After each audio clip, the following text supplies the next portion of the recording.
Sebagai orang tua, kita itu pasti menginginkan bayi atau balita kita itu tumbuh sehat ya. Kita pasti sebagai orang tua itu merasa khawatir kalau misalnya tubuh kecil itu terasa panas.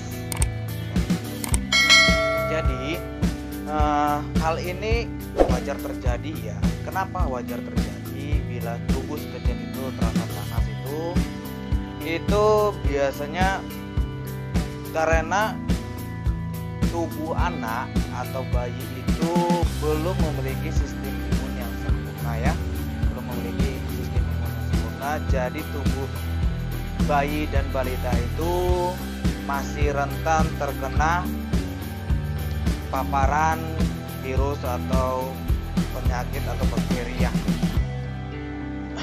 Penyakit yang sering diderita pada bayi atau balita ini itu biasanya jenis penyakit infeksius seperti ISPA ya, infeksi saluran pernapasan atas ataupun diare.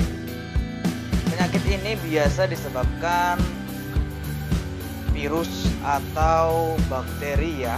Bakteri bisa terjadi karena lingkungan kita yang kurang higienis dan juga makanan-makanan yang kurang higienis itu bisa terjadi. Kondisi demam itu sebenarnya tidak membahayakan, tapi dalam kondisi demam yang tinggi itu dapat membahayakan anak ya. Sebagai orang tua kita pasti khawatir ya ketika mendapati tubuh kecil itu terasa panas gitu. Anda itu nggak usah terlalu tergesa-gesa pergi dokter atau merasa panik gitu. Jadi kalau misalnya kita sebagai orang tua itu mendapati kondisi seperti itu, kecil lagi panas, kalau kita panik itu maka pikiran kita itu pun ikut buyar, kita nggak tahu apa yang harus kita lakukan gitu ya. Seperti itu. Jadi orang tuanya itu ya tenang gitu, jangan terlalu. Memang kita sebagai orang tua itu pasti khawatir ya, pasti khawatir gitu. Demam ini bisa dianggap bukti ya, misalnya anak bayi atau balita itu demam itu hal-hal yang wajar saya bilang. Kenapa? Salah satu contohnya gitu ya, pada saat kita membawa bayi kita itu imunisasi gitu ya, maka terjadi demam. Itu membuktikan bahwa satu bukti adanya perlawanan imun yang ada di dalam tubuh bayi kita atau balita kita gitu ya. Jadi jika terjadi demam berarti ada perlawanan, sistem kekebalan tubuh bayi itu bagus gitu ya. Dia melawan seperti itu dia gitu ya. Jadi kalau misalnya bayinya demam sewaktu imunisasi itu jangan terlalu khawatir gitu ya. Demam itu yang harus kita waspada itu biasanya seperti tanda-tanda, ada disertai tanda-tanda seperti kurangnya nafsu makan dan kemudian tidak responsif ya, tidak responsif, anaknya tidak responsif. Kemudian ada ruam atau kemarahan di bagian tubuh tertentu. Terjadinya muntah, diare dan juga bisa terjadi seperti napasnya agak sesak atau berbunyi seperti itu ya. Dan juga bisa terjadi itu pada bayi atau balita itu jika demam itu biasanya terjadi seperti dehidrasi ya. Dehidrasi itu bibirnya itu seperti kering dan jika menangis itu air matanya tidak ada.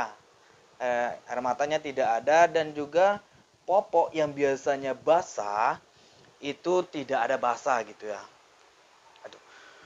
Pada bayi yang di bawah 3 bulan, jika terjadi demam itu kita harus itu ya,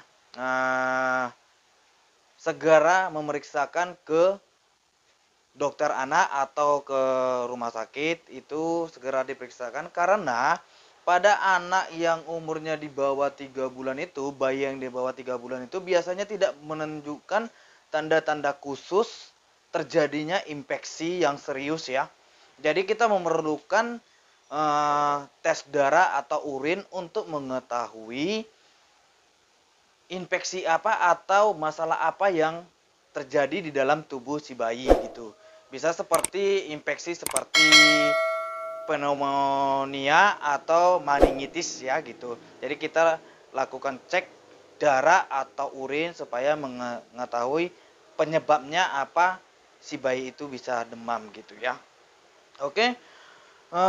Cara mengatasi demam ini kita sebagai orang tua itu bisa melakukannya dengan cara sederhana di rumah. Salah satunya kita bisa memandikan bayi kita itu dengan air hangat ya, air hangat. Kenapa harus dimandikan dengan air hangat? Kita memandikan bayi itu dengan air hangat itu ada kemungkinan bayi itu bisa menghirup udara hangat ya dari air tersebut. Jadi pernapasan bayi itu bisa seperti bisa sedikit longgar gitu ya. Kemudian kenakan pakaian yang tipis. Pada bayi itu kenakan pakaian tipis, jangan berlapis-lapis seperti itu ya. Dan juga kalau bisa misalnya demamnya agak tinggi seperti itu ya bisa kita dekap, kita buka baju, kita dekap bayinya seperti itu gitu ya.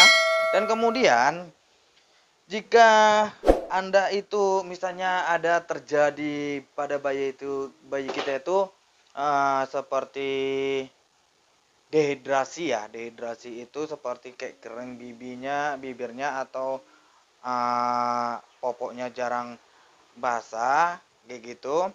Itu bisa kita berikan asupan seperti ASI. ASI dan juga susu formula atau air putih. Jika Anda itu menggunakan obat-obatan, sebelum menggunakan obat-obatan penurun demam, saran saya itu periksakan dulu atau konsultasikan dulu kepada dokter ya, kepada dokter. Atau jika Anda membeli obat secara bebas gitu ya, secara bebas di apotik, saran saya itu tanyakan kepada apoteker dalam pembelian obat demam untuk bayi atau balita Anda. Jangan asal-asal beli seperti itu.